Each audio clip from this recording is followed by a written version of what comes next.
Shema Yisrael, Yahu Eloheinu, Yahu Echad.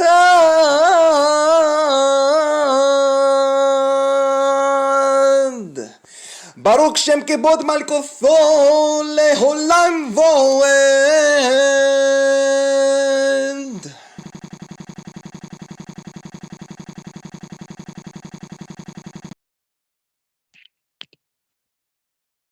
Shalom, everyone. I am the Chief Magician of Mystery Babylon, my holy channel. I have a very special guest today. I have another one of my very senior, super advanced chief disciples in Israel with me, and he has a presentation that he's going to share. And we're going to be sort of going over the Shabbatain and Frankist roots and origins of Chasidut. But before we get into it, I just want to to relate that, I do have several videos on my YouTube channel diving very deep in proving some of the Frankist origins of and Shabbatain origins of Chasidut. For example, I recently did a very long video, an hour and a half, proving how Rab Nachman and the whole Breslov movement is rooted very deeply in Frankism. And, it's something a lot of scholars are now, starting to realize and writing papers about and stuff. And so you can check that out. I also have several blog posts on my blog, also diving pretty deep into the Shabbatean and Frankist origins and roots of Hasidut. You can check that out on your own free time. But without further ado, let's go ahead and get into this. Welcome, Zach. It's great to have you. But I'm having trouble seeing your screen right now, Zach. Are you sharing the presentation right now, or? You don't see the presentation? No. Okay. I can see your screen, but I just don't see the presentation. What about now? There we go. I can see it now. Okay. No, I just put on the title slide. Okay, you can go ahead and begin, Zach. Okay. Well, first off, I want to thank you very much for having.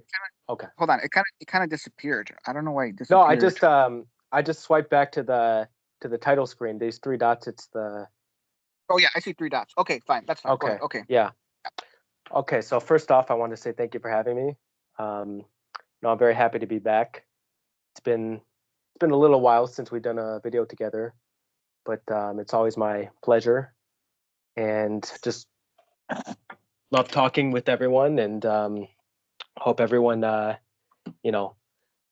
benefits from this. I know I will. So basically, like Chief said, we're talking about the Chasidut, and I want to focus more so on Chabad, and we're talking about the Frankist mysteries and the Frankist roots in Chasidut. And so, my goal here, I'm not necessarily coming here to say like, oh, like this guy, and this guy, they're all under the payroll of Yaakov Frank and this and that. I'm just showing the evidence. I'm just showing the Frankism that's within the teachings. And, you can kind of choose and see what you agree with. And if you don't agree, then it's also great. But I just wanted to take the teachings of Chabad and Chasidut and sort of compare them and show the sort of the Gnosticism and the Frankism that is within. So without further ado. So, okay, so I want to, first off, I kind of want to define and kind of set the standard, like what is Chasidut and why was it implemented and why was it necessary? So, the original Judaism, it was very, very, very focused and stuck on the halachot and all the rules and all the laws and all these things that, on one level, why do we do all the halacha? Why do we do all of the mitzvot? It's to essentially be aware of godliness and be aware of God and try to, bring godliness into the world. But the problem, which all that is great, the 7 mitzvot for the Goyim, the 613 for the Jews, they're all good things. Like nothing about it is bad or evil. But the problem is, when you start reading the Talmud and you start reading the halachic texts, and they get so specific that people kind of lose track and lose sight of, where they're standing. And for example, there's halachot about how to cut your fingernails, or like very specific things about Shabbat, or all these things that, you kind of lose the point. And before Chasidut, which was in the 1700s, you kind of just had your Chumash, you did your prayers, and Judaism was, is very basic. Like you learned the halacha, the Talmud, and, it was taught you can't start reading the Zohar until you're 45 years old. And the reality is, if you start reading the Zohar at 45 years old, you're not going to get very far. And so the point of Hasidut is they wanted to get the holy mysteries from the Zohar and from the old ancient texts, and they wanted to get it in a digestible form so that people can receive it. Because Judaism was extremely elitist. Only the top 1% was learning the holy mysteries and the secrets. So, so that was kind of the that's sort of the point of Hasidut, to bring the Jews and bring them into the inner Torah, the sort of the deeper mysteries. And okay, so now here we are. We're reading this is number 62 in Yaakov Frank's teachings. And if you want to read this, you can pause it and then continue. So I'm just going to read the first sentence and then kind of connect it to what I was saying. So all religions, all laws, all books which have existed till the present, and he who reads them, it is exactly as though he turned his face backwards and looked at words which have long since died. So what does he mean by this? Kind of the same thing, all the religions, all of the traditions, the laws, and the books. So there's another level to this that I didn't really speak about yet. You if you give the average person a book from Abraham Abulafia, or a book from like the Zohar, or a book from Rav Kana, they're not going to be able to absorb and understand the information. It's too high of a level. It's too complicated. It needs to be condensed, and it needs to be given in a form that people understand. And so now I ask, why is Christianity the most successful and the most powerful religion in the world? Why? Because the entire New Testament, it's very absorbable. It's very easy to understand. Jesus speaks through stories, through parables, all of these ways that he speaks, and he gives these very high mysteries and these very high ideas, and he condenses it so the average person can understand. So for example, I wrote here 3 different things. There are under the excerpt from Yaakov Frank, I wrote these 3 bullet points. So there are lots of things that in Hasidut Chabad, they kind of just return to them all the time. There are many different ideas and principles. So I just highlighted a few of them here. I'm going to sort of return to them throughout the presentation. So here we go. The first one, Dira lo betachtonim. This means sort of like a dwelling place for God in the lower realms, being this world. Because it's written in Chasidut that this is the lowest of the low, this world. It is the most klipa. And if you watched Chief's most recent video with Yira, they talked about this extensively. Everyone should check out, of course. And so essentially, through our actions, through our studies, through everything, we are helping bring the Geulah, bring in the redemption. And the redemption is God dwelling and us giving him a dwelling place in this world. So that's the first idea they always return on. The next one is Yafutsu Mayanot Chutza. So this is an excerpt from Mishle, from Shlomo HaMelech. And you see this means, let thy fountains be scattered abroad. So this pretty much, it means this whole construct, this whole world, it's very, very guarded. You make an act, and like the whole principle of physics is, for every action you get an equal and opposite reaction, and that's every single thing that we do in this world. It comes back in our face. It's a very klipathic world. It's very essentially evil world. In Yafutsu Ma'anot Chutza, this is the Geulah. This is the breaking of all the barriers.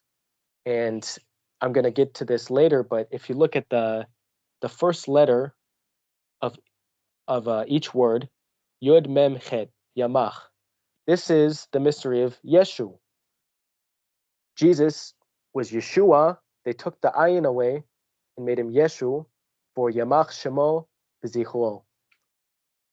Erase his name in his memory. So essentially, Yeshu was erased from Judaism. He was completely brought out. No one really talks about him.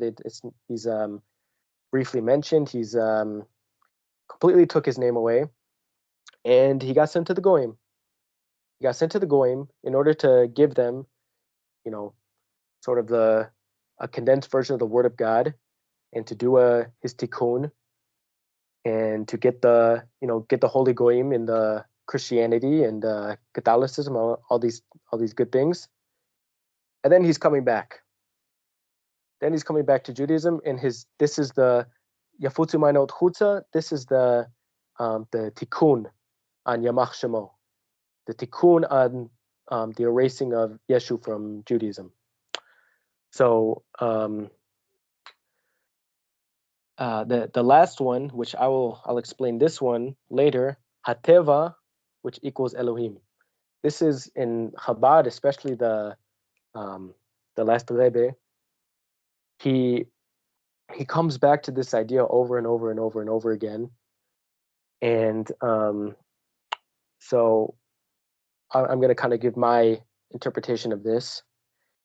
And so below that, in the last bullet point, this is an excerpt from one of the founders of Chasidut, the Rav HaMagid. He said, "Hageulah achrona tavo meYaakov." The last redemption comes through Yaakov. So this Rav was born, I think he was born around the early 1700s. And he's from the same area as Yaakov Frank, and the same time period. And essentially, the Jews were waiting for the Mashiach. They're waiting for a Redeemer to come. So there's an old video on this channel, on Chief's channel. I don't remember exactly what it's called. Maybe you can tell them, but it's about all of the Gilgulim of Hamashiach. So it's mentioned in that video that in the year 1594, in 1603 or 1604, there were these supernovas that were seen in the world, and all of the mystics, they predicted that there were going to be two Mashiachim that were coming to this world, and it ended up being Shabbatai Tzvi and Yaakov Frank. So after Shabbatai Tzvi, after his movement sort of failed, they were waiting for a new Mashiach. They were waiting for the Redeemer. It started to be known that it was the end times, because Shabbatai Tzvi, he had over 1 million followers in those times, before technology, before anything, and he left the world hungry and ready for redemption. So that's just an interesting point that I like to note. And the last one, Torah Chasidut, this is the kind of the Torah of Hasidut, which has the same gematria as V'chetaim alecha yeshuvu, and the sinners unto thee do return.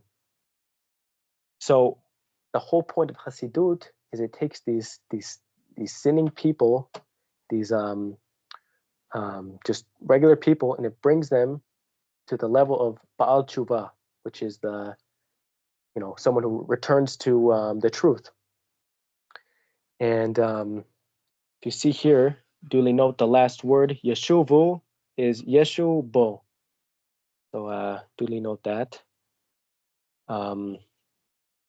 Hey, Chief, I I don't know just if you want want to to stop. add anything. I want to stop you real quick, Zach. So I find Okay. it. Yeah, I just want to say. So the video that you're referring to. So I actually have a playlist. You can look for this playlist that I have on my channel on Shabbatainism. It's a series of videos for the whole purpose of initiating people into fully and properly and correctly understanding Shabbatainism. And in that series, I have a video where I go into some of the astronomical events that took place before Shabbatai Zvi came on the scene. But what I do want to say, though, that I find very interesting is that you have this very high-level Hasidic Rab who was known as saying that the last redemption will come through Yaakov. That's very interesting, because that's actually what Jacob Frank was always known for saying. That was one of his most continuous, famous teachings that Jacob Frank would always teach. That was his main teaching, is that the last redemption would come through Jacob, and that he was Jacob, so to speak. So I just find that so interesting that you have this extremely high level Rab, who is from the same region as Jacob Frank, teaching the very same exact saying that Jacob Frank was constantly always saying and teaching. So that's really mind blowing, Zach. Well, yeah, and I think I believe it was in Yaakov Frank's, like, his letter that he sent out to all the Jews and to everyone. He sent out you can find it online.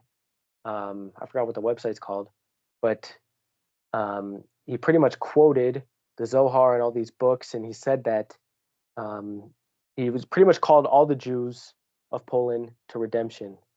And so he quoted a few different, he quoted something from the Zohar, which was it's something about the first Yaakov was perfect and the next Yaakov was the most perfect of them all. And so he quotes this verse. Let me just type it here. Oops. I just type it. Okay. He quoted this verse, V'yavo Yaakov Salem. Salem was it was the name of a city, but Yaakov Frank interpreted. He said this really means, and the perfect Yaakov will come, because Salem is Shalem, which is perfect. So if you look at the first letter of each word, it's Vav Yud Shin, which is Yeshu. So essentially, Yeshu being the true Esav, him and Yaakov, they work directly together to bring the redemption. And this is something that I'm going to talk about later, but it's very, very important to note this, that it doesn't come just through Yaakov, it doesn't come just through Jesus, it comes through both of them. So, okay, and then, all right, so this is another passage from Yaakov Frank. You can pause the video and read this. Kind of summarizes in a way of kind of what we were saying. So, okay, so now that was all kind of an intro where I'm going to get into sort of more of the meat. So I didn't have a translation for this, so anyone who understands Hebrew can pause the video, obviously, and read this. But if not, all good. I'm going to summarize it, because not the whole thing is important. But so this is a letter from this is a teaching from the seventh Rebbe, the Rebbe from Lubavitch, the most recent one, who is extremely messianic figure in Hasidut and Chabad and in Judaism in general, and for lots of reasons. But in this video, I'm going to focus on his level of initiation and the Frankist things that he speaks about, because out of every single person I've read and studied, the Rebbe Lubavitch and Abraham Abulafia, those are the which Abulafia came before Yaakov Frank, but the Rebbe Lubavitch he's the only person who I've seen who's talked about the deep holy mysteries so openly and in such a deep way. Maybe Rebbe Nachman. And in my opinion, I'm gonna try to prove it in this video. I think that they were very, very highly initiated Frankists who, they took the burden of silence. They took the oath of silence of Frankism, and they just, poured the holy mysteries on their followers. And so with that, I'm gonna get in here. So Yaakov Frank, we see this teaching, number 737, the foundation of the upraising is in Poland. There one must raise up. So he talks time and time again about the holiness of Poland, and he always talks about Poland. It's the place of where everything turns upside down. Everything is coming from Poland. And so the Rebbe, he says that phonetically, Poland is Polin. So that means here we lounge. So the word lean, which is lina, it's sort of like I live at my house, but I stay at a hotel. So it's like I stay at a hotel, like I'm there temporarily. He said this is the idea of galut, of our exile. We are sort of lulled to sleep in places that are not supposed to be ours. We're supposed to be in Israel, but we're in all the lands of the Goyim. And he talks about so he takes the verse in Etzaltem et Mitzrayim, and so he's sort of talking about how this is the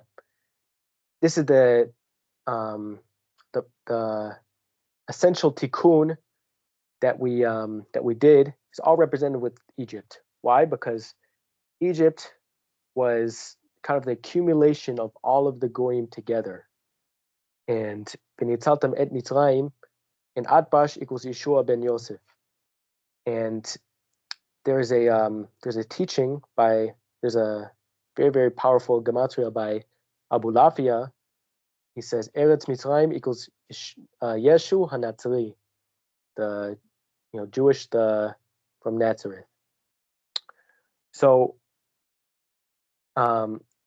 essentially, like I said earlier, the whole job of Jesus was to lower himself down, to bring himself to the goyim, and to lenetzel, to sort of repair them, to heal them, and to bring them out of their lowly animalistic state and bring them into pure godliness. And that's through him and through him alone. And so from here, Yesod, where is it? Yeah, Yesod Hit Romemut, which is the foundation of the uprising, equals Yaakov Tam, the perfect Yaakov. Yesod Hit Romemut, and Atbash equals Imakolel Yeshua ben Yosef. So it's exactly what I said before with Yaakov and Esav, with Yeshua and Yaakov. They work completely together, and I'm going to I'm going to go a little bit deeper on this in the next few slides. Yeah, I just want to say, Zach, Okay. this is very, very intensely, very deep, profound revelations here. I was really mind blown on your breaking apart of the word Pauline. I actually, surprisingly, I actually never knew that. How Pauline means Pauline. So that was pretty mind blowing. That was pretty incredible revelation there. But even more incredible, even more powerful are these powerful equations that you have between Yeshua and Yaakov, because the whole idea, right, is that Yaakov Frank, is kind of seen as he's kind of supposed to be a Gilgul of Yeshua, right? Even he himself says in his teachings that the entire ministry and mission of Yeshua came to him. The entire mission and ministry of Yeshua fell upon him. He explicitly states this in his works, that the whole anointing, the ministry, the purpose, the mission of Yeshua all fell upon him in that generation. And he says that. And you can see tons of similarities between Yeshua and Jacob Frank for that reason, highlighting that Jacob Frank was definitely a Gilgul of Yeshua, who was a Gilgul of Jacob. But continue, Jacob. This is awesome. Yeah. This is very powerful, fascinating stuff. Yeah, 100%. This came out smaller than I wanted to, but so here, I forgot to put the English translation, but you can look up. So this is I took a bunch of verses, a lot of them from Job, some of them from Exodus and stuff. So I kind of wanted to show the idea of the darkness and what is the darkness, and how it relates to Yeshu, and how it relates to Lilith and the Shekhinah and all sorts of things like this. So the first one is it's a verse from Job 29:3. So so pretty much means from the do I have the I don't have the translations, but okay, let me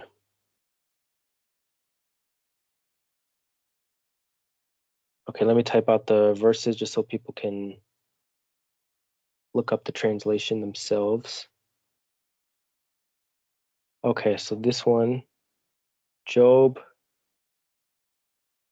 28:3,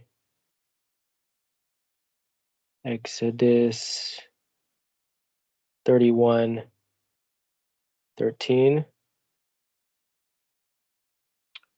Job 20:26, Job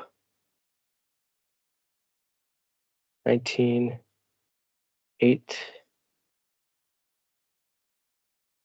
and then Job 18:18.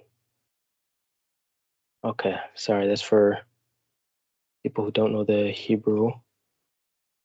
Okay, sorry about that. So here I just have various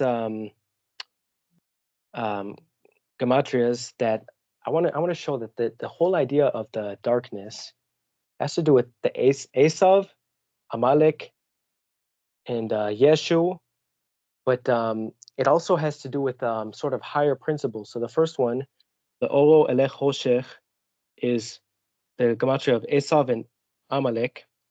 The next one, Eben, Ophel, V'Talmavet, is Yeshua Tam, which is the perfect Jesus. Well, can you give the English translation of the gematria after Yeah. you do after you see the Hebrew? Yeah, so I tried to I forgot to put them in, so I just typed in the verses so people can look them up.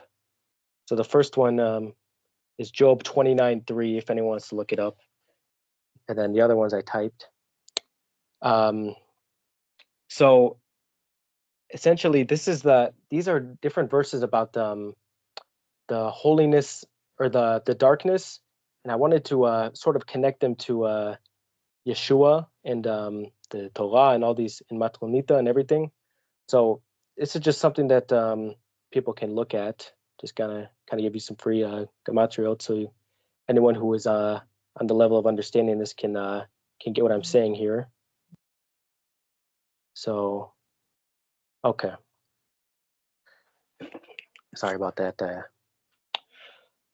Okay, so now I also didn't have a this stuff it's not translated in English, so I'm gonna sort of go through it slowly with everyone. So this is a selection that Chief has a blog post about, and this is something that I found in one of the teachings of the Rebbe. And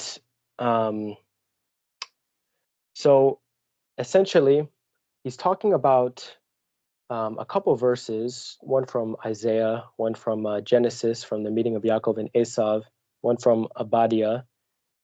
And he's sort of talking about this connection between Yaakov and Esav and how it relates to the redemption. So, okay, so first off, he's talking about, there's, see this verse? Yeah, right here. The little one shall become 1,000 and the smallest a mighty nation. I, Hashem, will hasten it in its time.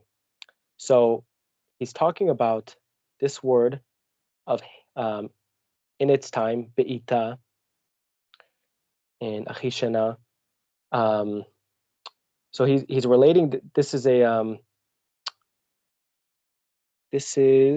I believe it's from Isaiah. So he's relating this to Yaakov and Esav, and Yaakov going to Seir, which is the place of Esav, and so this phrase right here is a gematria of 1,748, which is 749, which is the gematria of Yeshua HaMashiach. So essentially, everything, there's a teaching that it talks about this word for time, which is ita, the word you see here in the red. This word, it means now or time, but it's also a word that represents the galut. So the first word ayin, the first letter ayin, which is 70, is the 70 nations, the 70 tongues of the galut, of the exile from Babylon. The tav, which is 400, is the exile in Egypt, and hey is 5, which is for 5,000, which is the general exile. So essentially, God will end this exile, like where, Yaakov is, Yaakov Frank talks about how Yaakov wanted to get to Esav, he wanted to get to Laban and to Esav as quick as possible. He wanted to hasten the exile as quick as possible. He wanted to subdue the klipa as quick as possible. And so he's talking about this interaction between Yaakov and Esav as being the approaching, is being the travel to the redemption, which this is something that it's really only talked about by Yaakov Frank, how going to the Mount of Seir, which is the place of Esav, how that is the Geulah itself. So,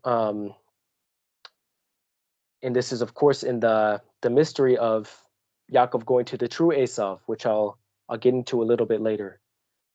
So, Zach, do you want to what book was that you, the passage of that book? Okay, people know. So he for has the very few that want to reference, reference it. Okay, so this is it's called Torat Menachem. He had the Rebbe Lubavitch. He pretty much has countless books with his teachings and with his presentations, and I think he has over 50 different books. So this is the second copy. This is the second book out of that list of Torat Menachem. So what's the book called? You said Torat Menachem. Yeah, and it's the second Okay. The second version. And so these are the different verses that he references here in the passage. So you can pause the video and look at these if you would like. So, okay. So the last passage that he references is from Obadiah, and this is essentially the essence of redemption. The saviors go up to the mountain Bahal Tzion. Bahal Tzion is a gematria of Hamashiach, and they judge the mountain of Esav. So this is classic, one of the most classic verses talking about the redemption. And so Ba'alu Moshiim equals Yeshua ben Yosef. So that's first of all. And so I want to talk about what is the redemption. How does this look in Kabbalah? So, okay, so there's a teaching by the Arizal where he talks about when we left Egypt, which is the prototype of the final Geula, 202 of the 288 sparks were redeemed. So this is the mystery of Yeshli Rav, which is said by Esav to Yaakov when they meet face to face. So essentially, 202 of the sparks were redeemed. That means that 86 sparks are remaining. So remember how I said Hateva equals Elohim, which is 86. So when Yaakov and Esav, when they met face to face, what does Yaakov say to Esav? The first thing he says, I look at your face as if I looked at Penei Elohim, as if I looked at the face of God. This is the mystery of the remaining 86 sparks of the 288. And you see here, I put the 288 Nitzutzin equals Yeshua ben Yosef. The whole Tikkun, the whole Geulah, it all runs through Yeshua ben Yosef. And, this is something that I'm going to, constantly return to. But that is the essence of Frankism.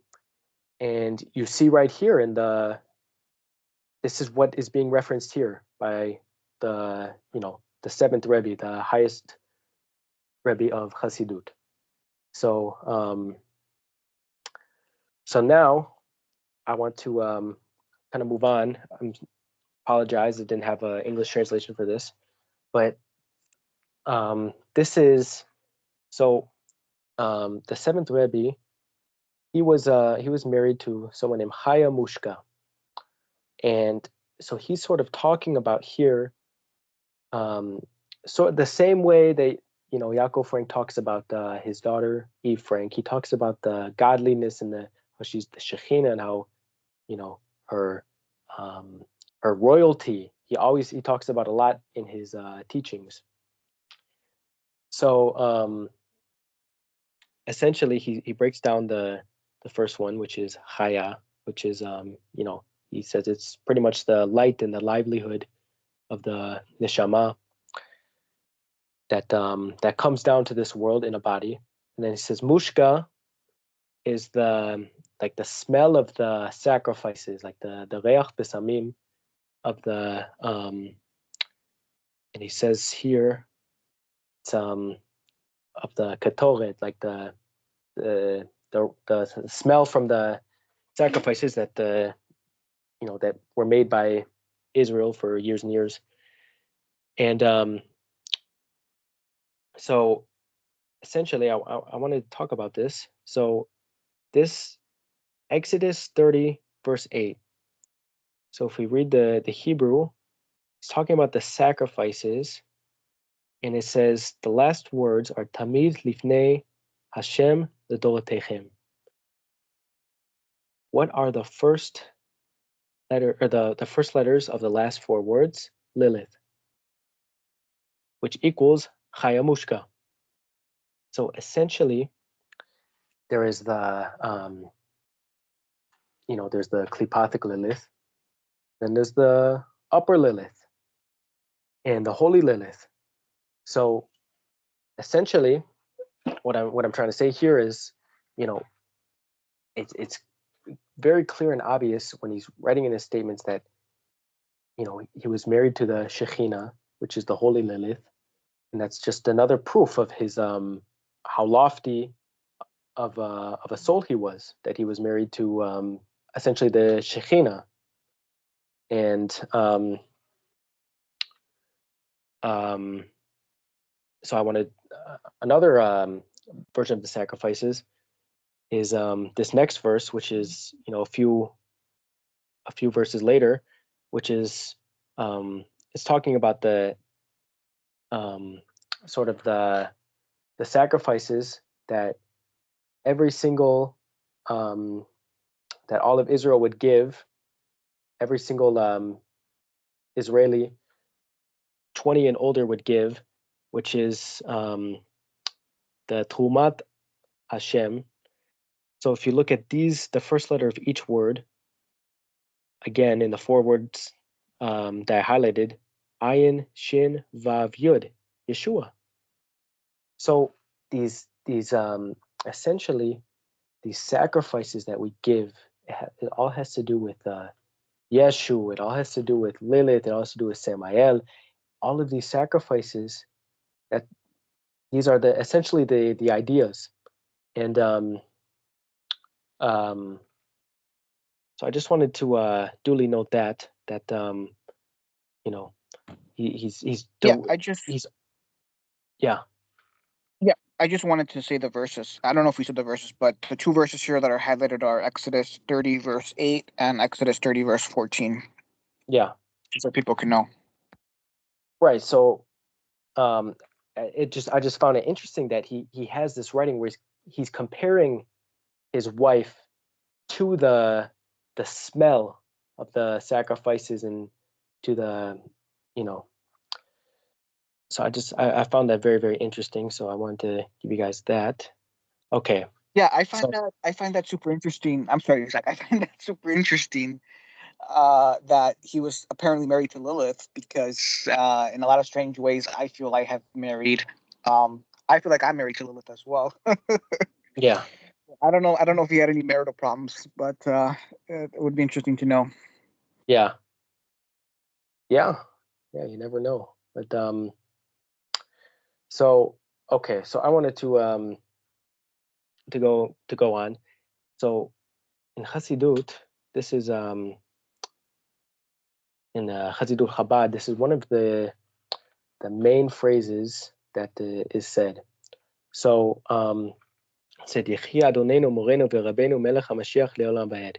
It says the Messiah, our master, our teacher, our Rav, the King Messiah will live forever. And so I found this interesting. It has a gematria of 1,430, which is 431, which is Purkana, which is from the root of Yaakov Frank. So I thought that was interesting. And what's more interesting, which I'm going to get to. I'm sorry to interrupt, but just also the word Porkana means salvation. Just so people know that that's an Aramaic. Oh, right, That's the Aramaic word for salvation or redemption. Yeah. Right. And so I wanted to get even deeper, which I'll get into this a little bit later.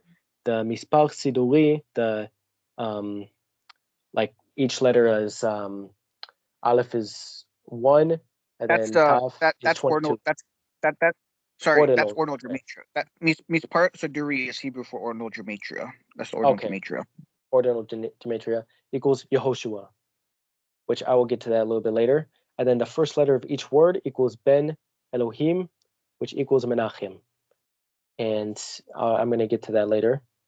And we read this 1069 by Yaakov Frank. The thing to which we seek to come, none may attain without baptism, for we are in. Jesus was able to call himself by the name Ben Elohim, Son of God, for he too walked that road. So what I'm getting at here is sort of the when you're on the right path, God tends to give titles and give new names and give tikkunim to people. And So I'm gonna expand on that a little bit. So I just want okay, to pause you real quick. I just yeah. want to pause you real quick, Zach. So I think that's really important to highlight because there is a teaching in the Talmud. I can't remember what tractate where the ancient sages teach when they're discoursing on the name of the Mashiach. There's a teaching from the ancient sages that his name will be Menahem, Mhm. and that's a code. When the ancient sages were teaching that his name would be Menahem, you have to understand that they did not mean that literally. They were the ancient sages. If you're a true master of the Talmud, you know that the ancient sages are always speaking in code. So to them, that was a code phrase for Ben Elohim or Son of God. That was their way of saying that the Mashiach will be the Son of God, quintessentially. And that's something that has gone over the head of practically all Jews, unfortunately. But continue, Zach. Right. So that's sort of the that is the one of the main proofs if you read the Chabad books about the last Rebbe being the Mashiach, is they take his name is Menachem, and they said that this is the this is the name of the Mashiach, which so I just kind of I wanted to take this this teaching, Isaiah 62:2, and it talks about God will call someone by Shem Chadash, by a new name, and so I just want to say the last three words, Pi Hashem Yikavenu, so that the mouth of God will define.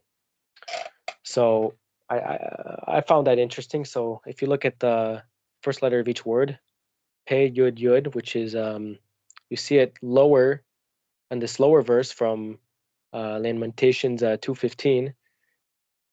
You see one of the last words is Yofi, which is the same first letters, Yud, Pe, Yud. And what's the word before?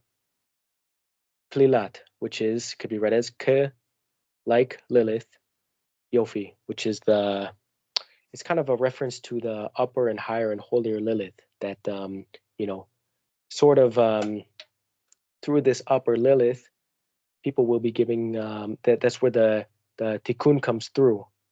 And this is something that I don't have the exact verse. It was something I was going to pull up on my computer, but I want everyone who has I want everyone to look up the collection of the words of Yaakov Frank, the collection of the words of the Lord, I think it's called.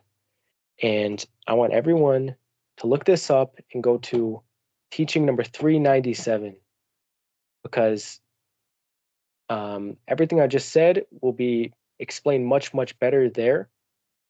It's essentially 397 it's essentially the magnus opus of Yaakov Frank. It's the entire essence of his teachings is through that letter. So it was something I was going to pull up on my computer, but I was having technical difficulties, so I'm on my tablet, so I'm not going to pull it up now. But everything Do you want me to read it, Zach? No, it's extremely long. Okay, you're right. So I just so I just want to I just want everyone to do that so I can so it can sort of come to fruition everything I was saying. So so now, don't worry, most of this isn't necessarily relevant, but I'm just going to summarize this this verse. This is another thing that Chief had a blog post on, and this is a teaching from Abraham Abulafia. So he talks about he's sort of talking about the name Yehoshua. What is the name Yehoshua? And he says that essentially Yehoshua is it's the perfection, or it's the completion of the name of God. So he says Yehoshua is Yahu Shalem, which is Yud He Vav is the words of the Tetragrammaton, obviously. So he sort of talks about in this passage and other passages how Yehoshua it's the completion of God, because if you take Yud Ke Vav Ke and you put in Atbash, you get 300, which is Shin. You put the Yud Ke Vav Ke plus Shin together, then it's Yud He Shin Vav He, which is the phonetic pronunciation of Yehoshua. And also in the gematria, it's Yahushalem. So there's sort of there's multiple proofs and reasons why this is true, and I sort of wanted to take this teaching because he talks about how Yehoshua and Moshe together, it's you get Hashem, which Moshe, which is Hashem Yahushalem. So essentially, Moshe and Yehoshua, both of them went to like when Moshe went to Har Sinai to receive the Torah, he didn't go alone. He arrived to there with Yehoshua. And why is this? And this is the whole idea that I wanted to talk about. This is Moshe and Yehoshua. The tikkun happened with them together. Moshe couldn't enter Israel; it had to be through Yehoshua. They worked together. So you see this Moshe, which could be Yaakov, and Yehoshua, which could be Esau. Because Yehoshua was the one who killed the Amalek with the sword, and of course Jesus says, "I came to bring the sword." You see how they work together. They're intertwined, just like Yaakov and Esau, Moshe and Yehoshua. They have to do the tikkun together, and the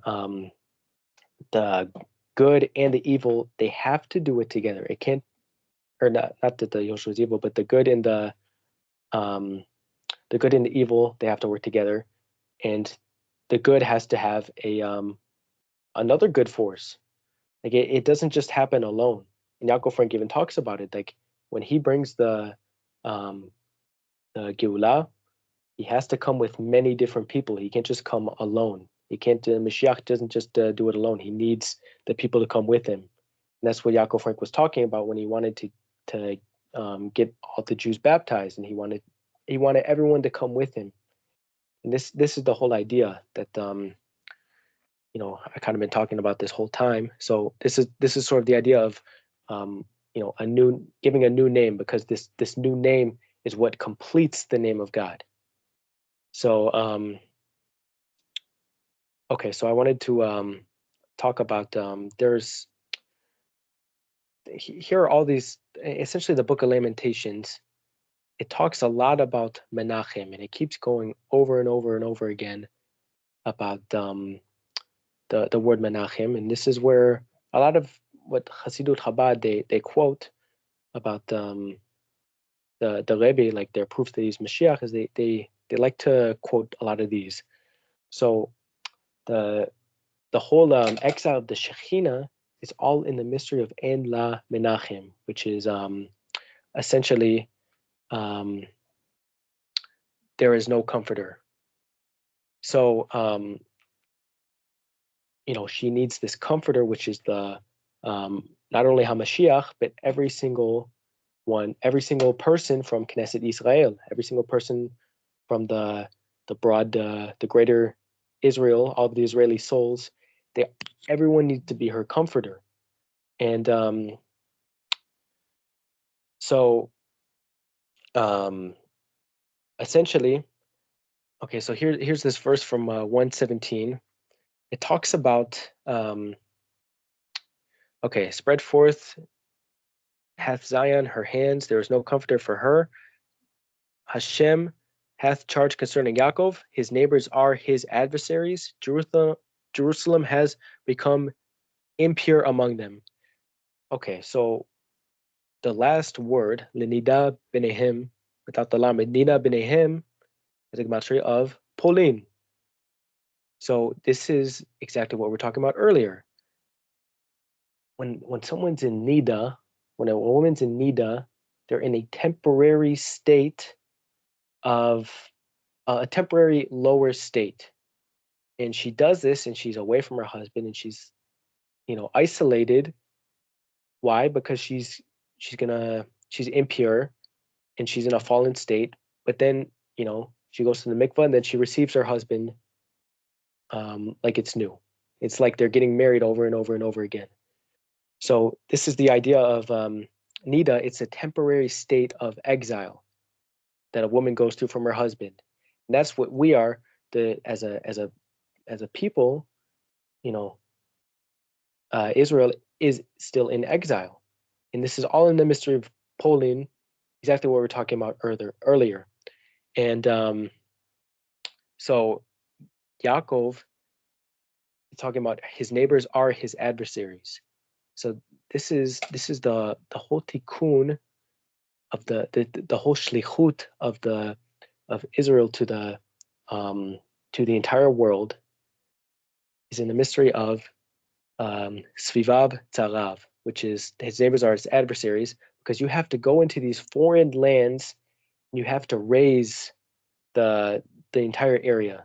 His neighbors are his adversaries. You have to love your neighbor, like is always said. This is the whole tikkun is going to these countries and raising them up. So that's the whole point of Hasidut Chabad, is they go to the places of the Shekhinah where she's they go to every single country and they raise up the community, first with the Jews, and then they raise up the rest of the community, and they're giving the Shekhinah a menachem, comforter. And this is all in this, as this verse states, this all comes through Yaakov. Yaakov, the Jews going to all these countries, it's Yaakov, raising up his neighbors during the time of Nida, the time of exile. So, and I have some gematrias for anyone who wants to see. Okay. So here is anyone who understands Hebrew can read this.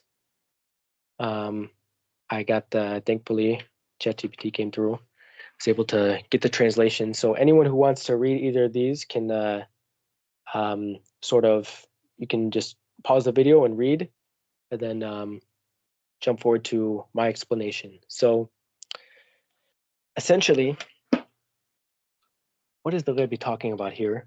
He's talking about the process of fighting with the other side, with the evil nature, and flipping the something from dark to light. And so he says something very, very interesting here, that you have to, in order to flip something from bad to good, you have to cancel out the good, but you have to understand the reality of the evil thing, and you have to kind of dress yourself in goodness, and or dress yourself in the evil with good intentions, and you have to understand its existence, and you have to fight with it. And this is very, very interesting, because this is the entire idea of Yaakov Frank, because he has a teaching where he talks about how during the time of Shlomo HaMelech, when Shlomo HaMelech and David HaMelech and all these kings are alive, and Israel is in the highest state that it can possibly be. It is as a completely sublime and incredible state, and it was at such a high state that Queen Sheba could come from a hidden secret land and come to Israel, and dwell with Shlomo and speak with him. And Yaakov Frank wrote that if she left Israel, then her flesh would have become so great that she would not have been able to return back to her hidden land. So that was the state of the world, to where there was so much tuma before we got sent for the 2,000-year exile. There was so much tuma that the Shekhinah could not stand it. She could not take it. And so that was our whole idea, is that his whole idea is that we need to bring Israel to the entire world, and it's in a way through Yaakov, because Israel is essentially Yaakov, his second name, his higher name, essentially. And so it's very interesting that he's not telling you to be scared to get away from the evil. He's telling you you need to understand the existence of the evil. You need to be able to look evil in the eye and be able to change it by having the good within and going into the evil.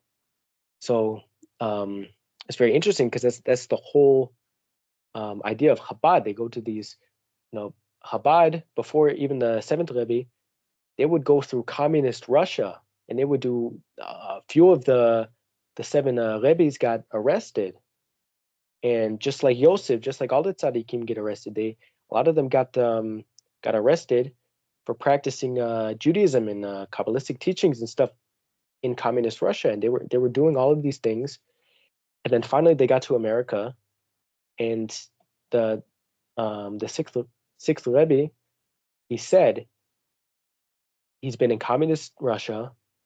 All of his teachers have been in all these crazy places, and he said out of all these places, America was the hardest. It had the most tuma, and that's why they had to go to America, which is the cultural center of the world, and they had to go to the evilest place and try to fix it. And duly note, during this time, the seventh Rebbe, around he was from the I think 1960s until 1990.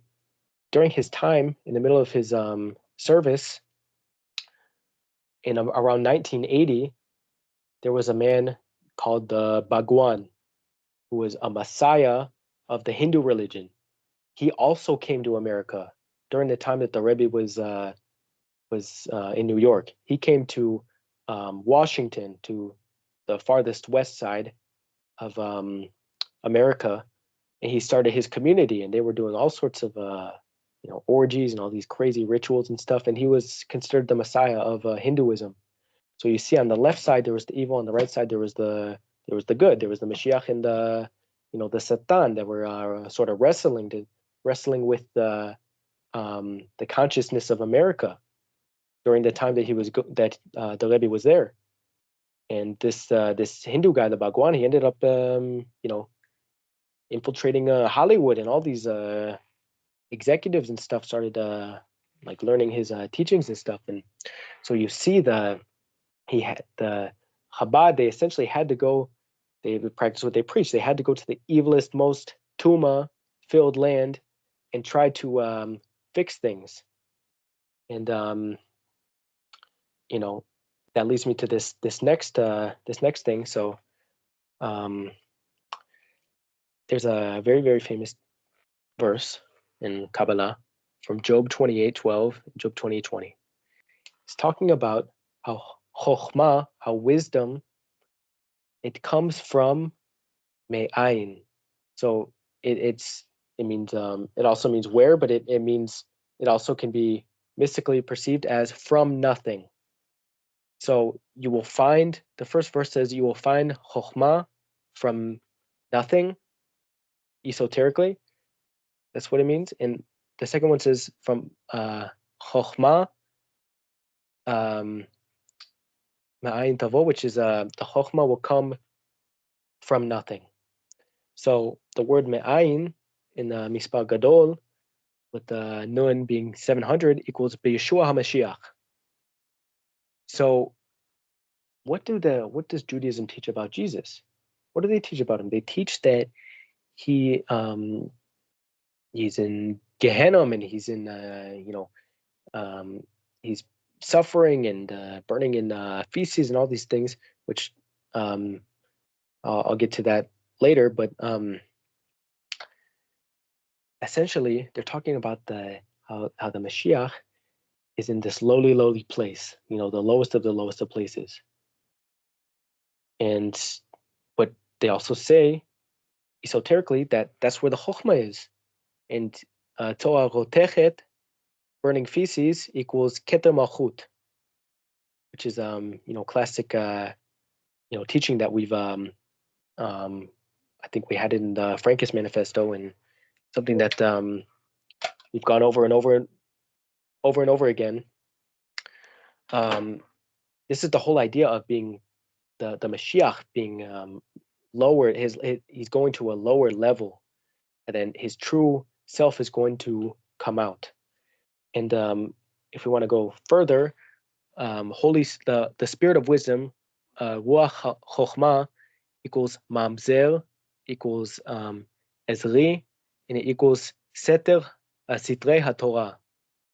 So the wisdom, the spirit of wisdom equals the bastard, and it equals ezri, which is from Tehillim 121, which is my helper. Me'ayin yavo ezri. From where will my helper come? And this equals seter haTorah, like the hidden Torah, the hidden aspect of the Torah, which equals 1,286, and 1 plus 286 equals 287, which equals all of these other words. And so so if we go back to what I was saying here about the name Yehoshua, so 300 equals Ruach Elohim, which is Yavo Ezri, which is the shin from the name Yud Kei Vav Kei, if you remember what I was saying about that. And Ruach Elohim Chaim equals Miriam, like Jesus's mom, which also equals Beshem Yud Kei Vav Kei, in the name of God. So you see that this spirit, because this world is so evil, because this world is so lowly, the Mashiach has to come to his chosen people as a bastard. He has to come to the even though he's there to to help to fix the world, he has to come in a form of Tuma, because someone at that high lofty level, they can't come in its purest form, because the world can't receive it. That's why Mashiach hasn't come yet. Otherwise, Mashiach would just come. Because why not? So so you see how these you see how this all connects. And I'm going to go into this a little bit further. So okay, this is another thing. 2 Kings 6:27. And he saith, Yud Kei Vav Kei doth not save thee. Whence do I save thee?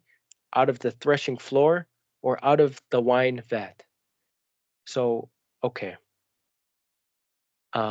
Whence do I save thee? Ma'ayin Oshiacha, which is, you see the word, the name Yeshua in that second word, or excuse me, Ma'ayin Oshiech. You see Yeshua in the middle of that. As a gematria of Tzalav Yeshua and Koach Lilith. Where are we being saved? From the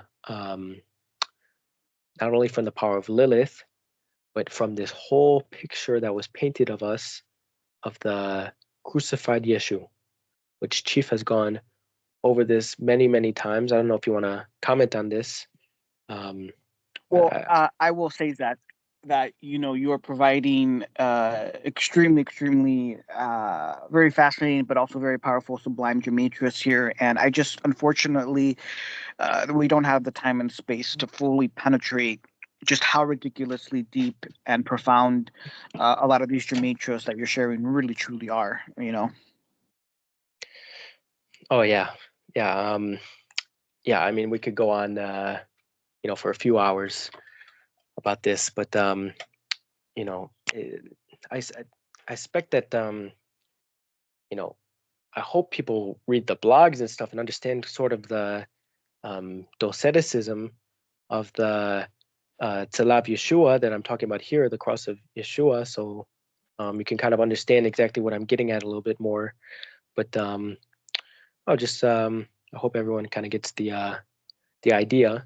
So here is the this is where sort of what I was talking about. This is where it comes in Yaakov Frank's teaching. So you guys can read this. It's talking about just the degrading of the that someone has to go to, that someone has to go through in this world.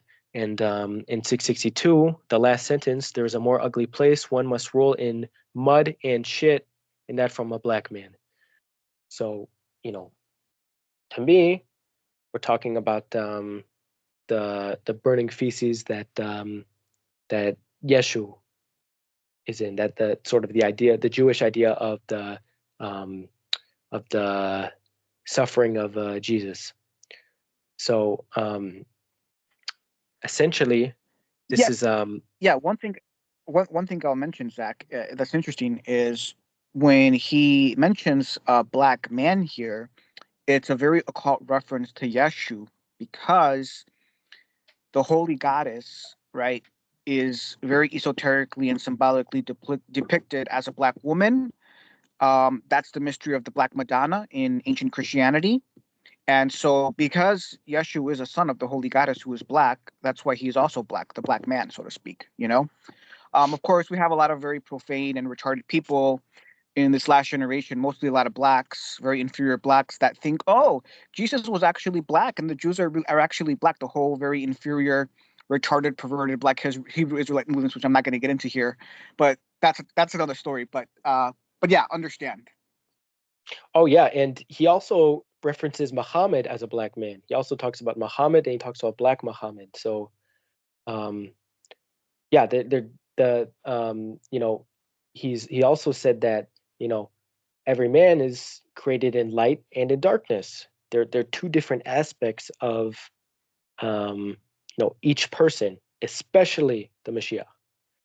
And then so you see in the second excerpt that he's talking about the necessity of the degradation, and you must be degraded, and only God can uplift you from the rubbish, and no one has that power except for God, and that is why you fell.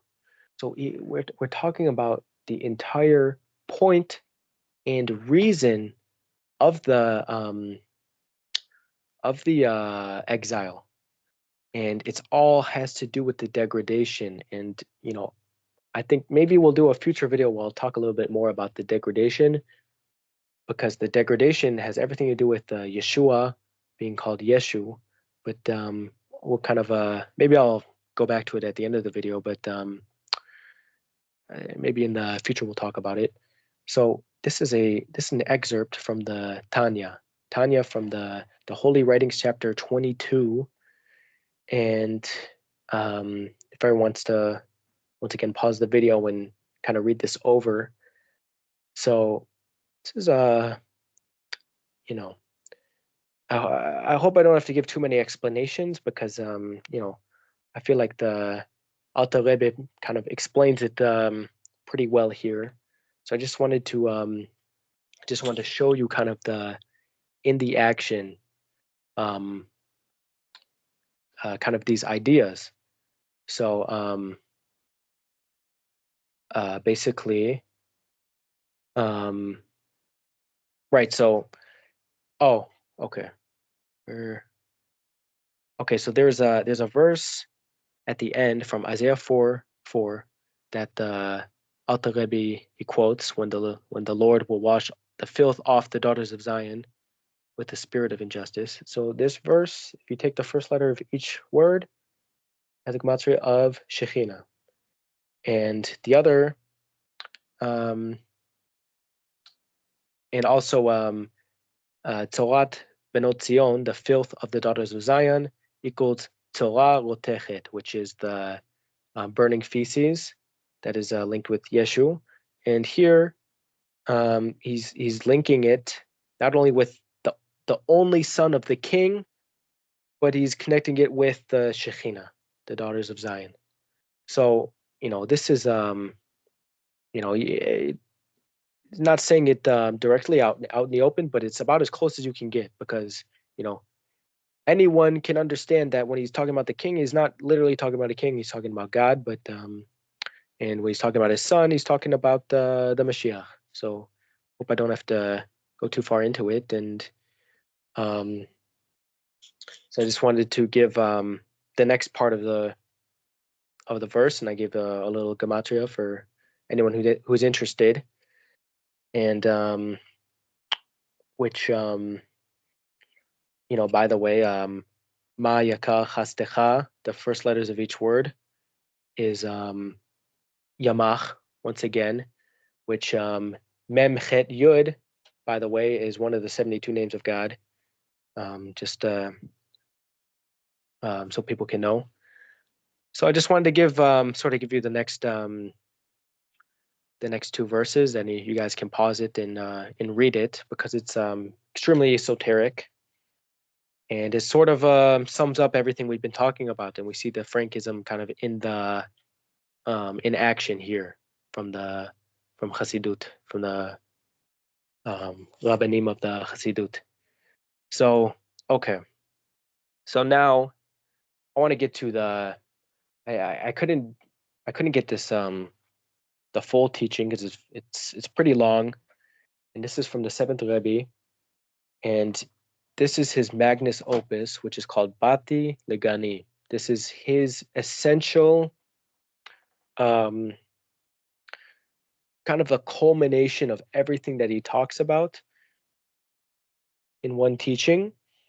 And after he released this is when people started calling him the Mashiach, because of how sublime and how next level and how out of this world his writings were, these writings. So I kind of wanted to talk about this, and in more of a I'm just taking this like little tiny excerpt. So I didn't have the translation for this, but so it's talking about how the animal beastly nefesh spirit that's within anyone, it hides essentially the godly nefesh, the godly spirit that's with anyone else.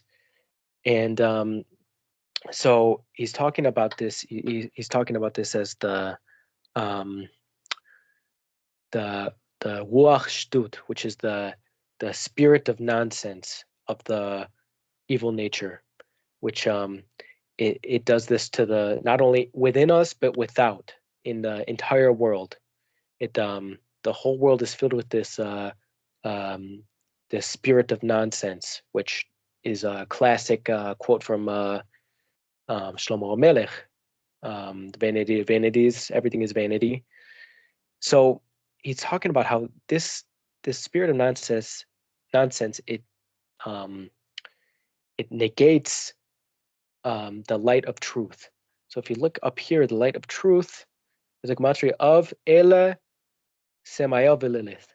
Ele, which is they, are Semael and Lilith. And the truth, the light of the truth in the revelation equals matronita. So you understand that within, and this is why you need to read number 397, of Yaakov Frank, because it talks about this in depth. Within Semael and Lilith, which Semael plus Lilith equals Torah, within the Torah and within the klipa of Semael and Lilith, this is where we find the highest truths in revelations, because within the evil, there is a spark of the truth and the spark of the light, and this light is what is essentially the redemption. So this is exactly what is talked about by Yaakov Frank, and it's just a simple thing that just a simple passage from the Magnus Opus of the Rebbe. So if anyone wants to read this, look up Bati Legani, and you'll be able to find it. And this is another one of the principal ideas of Frankism, 725. So you can pause the video and read this very, very carefully, and then move on. Okay. So this is, forgot to put the English, but it's not too important. This is essentially the under let's see. I think it's referenced here. It's not directly quoted, but this is it's referenced that when Moses was put in the river, he was put in a basket and he was covered with essentially tar and mud. And so this is the verse that kind of explains that. So betachmera bechemar uvazefet is he was covered with dirt and mud, essentially, equals 1,407. Oh, here we go. Here are the Houthim. Sorry about that. So are those the sirens? Oh The yeah. Houthis attacking Israel right now? Oh yeah. Oh man, cursed Motherfuckers. are those Houthis. Cursed are the Houthis. Oh, Trump will deal with them soon. So yeah, it's a good thing. Very fitting. Nah, it's fine. Okay. Sorry, I lost my track. Those motherfuckers. Okay, this equals 1,407, which is 408, which is Yeshua Muhammad, which equals the Chet, which is Shem Yuchad. And this is essentially the this whole idea of the spirit of the nonsense is Yeshua and Muhammad, because these are the two sparks who were sent to Ishmael and to Esav to redeem the Goyim. And so essentially, this is what needed to be, these two figures needed to be brought onto the world, and each sect had to accept them in order to get through the higher truths. And you see with the the Houthim and the Iran and all these jackasses, you see it right now in the flesh. Those who confuse them, and those who take the words of these prophets, Yeshua and Muhammad, and they mess up their words and they desecrate them, they're completely cursed.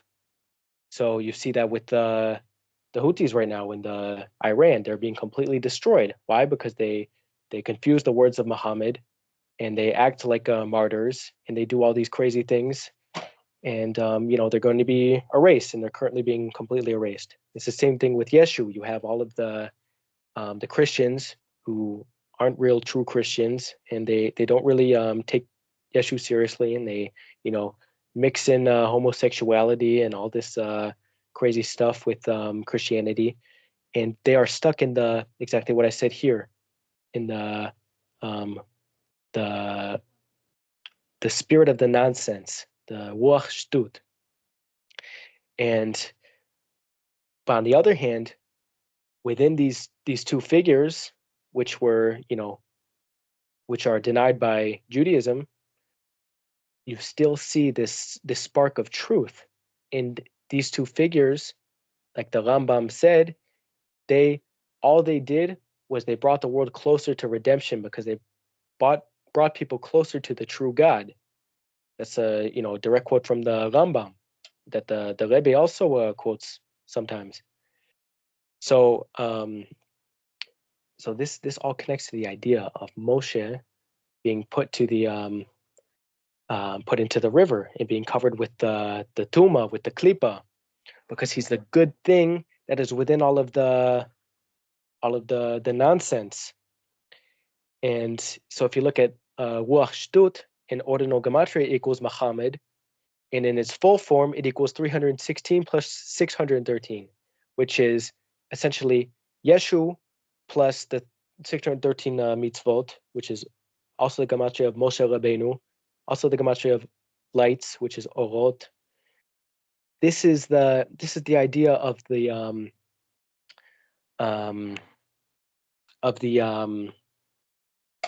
spirit of nonsense. It divides you from the truth, but within the truth, you see these good things, which is Hamashiach at the end of the day. And so this is another one of the Rebbe's teachings. And this might be my favorite teaching I've read of him. This one is just it's just on a whole other level.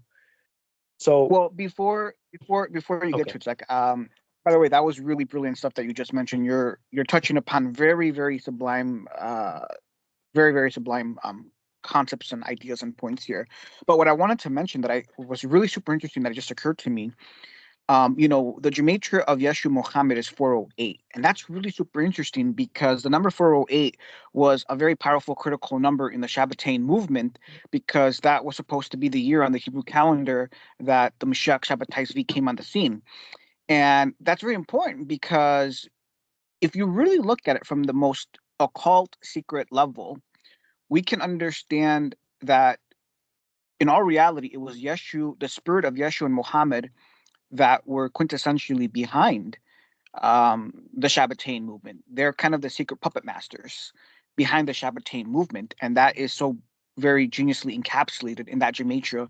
Yeshua Muhammad being 408, tied to the Hebrew calendar, tied to Shabbatai being the Shabbatain movement, and so I just see that very powerful connection there, and I think it's very, very powerful. But I just wanted to Yeah. mention that and point that out. Oh yeah, I'm glad you went back to that because I completely forgot. 408 is the gematria of Ziv Shechina, which is the Rambam. He says that Geulah, everyone will just enjoy the Ziv of the Shechina, the beauty of the Shechina, and that is that is again this idea that to that number 408, which is Yeshua Muhammad, there lies something even more beautiful, which is the Shekhinah, the whole essence of the Shekhinah, which is Ziv Shekhinah, which is the redemption. That equals 408. So I'm glad you brought that because I forgot to put that in. But here we have this teaching, which I didn't have the English, but anyone who understands Hebrew can read this. Anyone who doesn't, it's fine. Doesn't really matter. So the Rebbe essentially he takes this quote from the where'd I put it? Maybe I didn't put it. It's from the second book of Samael, and it's essentially Ki ata niri Hashem v'Hashem higia choshki, which is pretty much you are my candle, you are my light, God, and God will lift my darkness. Okay, so essentially what the Rebbe is saying here is these are the two Yod Kei Vav Keis. And he says there is the let's see. So there's the one the Yod Kei Vav Kei, and there's the Yod Kei Vav Kei with the addition of the Vav. And this is the higher Yod Kei Vav Kei. The and he says it right above the blue Havaya Hayoter Elyona, which is the Yod Kei Vav Kei, the higher Yod Kei Vav Kei. And essentially he has another teaching where he talks about creation, and he says the exact same thing that Yaakov Frank says. Yaakov Frank talks about how the creation was done by the Elohim, the lower gods, and it wasn't done by the highest Yud Kei Vav Kei. And how do we know that? Well, it's obvious because we sin, and bad things happen in this world, and there's so much klipa, and so it's obvious that it wasn't done by the highest Yud Kei Vav Kei. So essentially, he says that it was done by the Elohim that were dressed in the name Yud Kei Vav Kei. So he talks about Okay, let me put it. Let me just put it right here. Let me just type it in right here. So he talks about the Yud He Vav Tu Hey Ila A, the upper Yud Ke Vav Ke. No. Dele Ila is exactly how he wrote it, and then he writes Yud Ke Vav Hey Dele Ta Ta. So he writes, first off, he writes this in a very strange way, because usually when you're writing something like like for example, this in Aramaic, if you put the holy Shekhinah, the upper Shekhinah, you put Shekhinah Ila'a, or Shekhinah, or Shekhinta Tita'a. But the way which means the lower Shekhinah, but the way he translated it is it's the Yod Ke Vav Ke of the upper and the Yod Ke Vav Ke of the lower. So Frankism, I wouldn't say 101, but 102 is they talk about the three Elohim, talk about the three gods that run this world, and essentially they are, which I want to go through this in a later teaching, not the second, but because it's too dense of a topic, but essentially these are it's like in like for example Greek mythology, you have the Hades, Zeus, and Poseidon. You have the a lot of these religions, these pagan religions, like Egyptian religions, Mesopotamian, a lot of them are headed by three gods, three main gods. So Yaakov Frank talks about how these gods, these three gods, are the ones who did creation, and that's why this world is on a lower level, because there are, three klipothic and evil gods.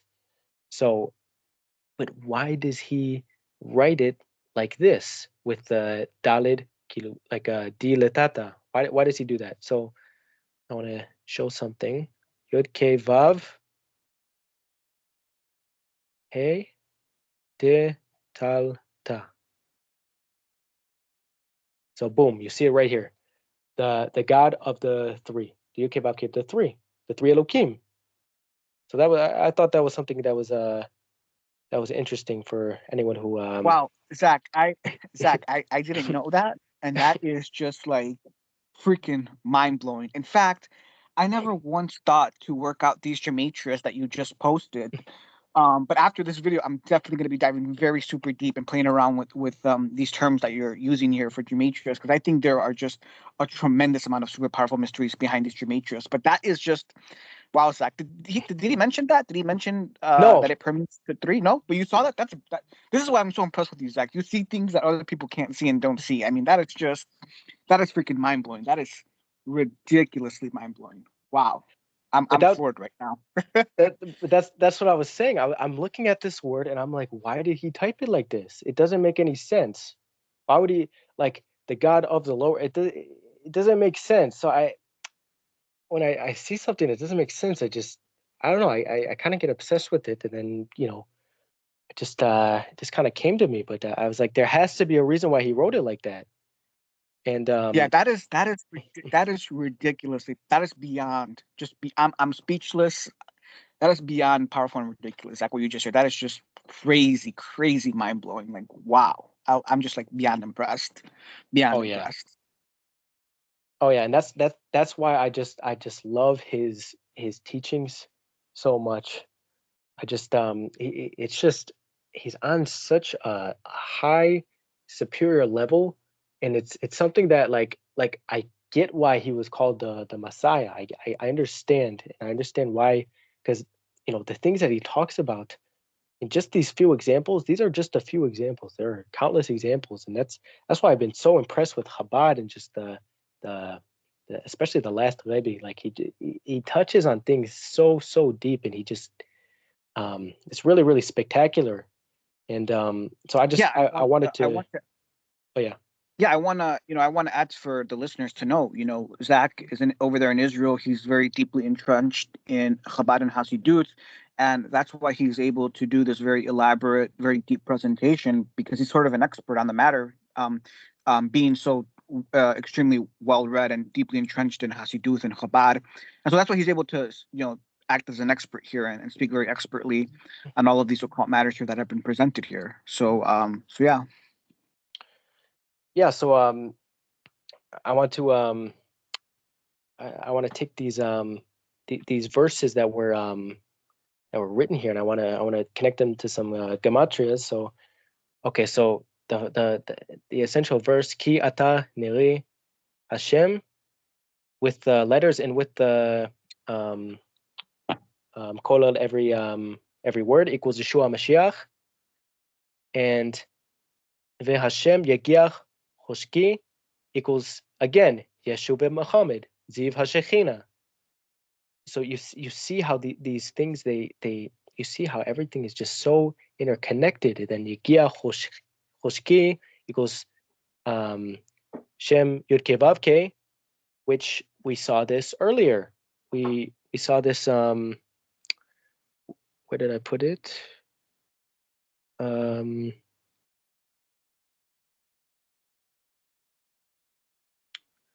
Saw this.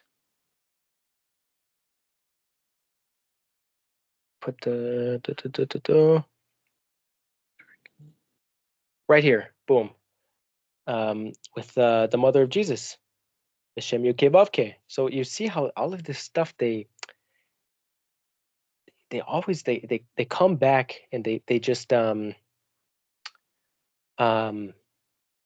everything is just so incredibly interconnected, and everything it has to do at the end of the day with this, like what I said, the spirit of nonsense, which is on one hand, which I tried to this is what I wanted to prove here. I know it kind of fell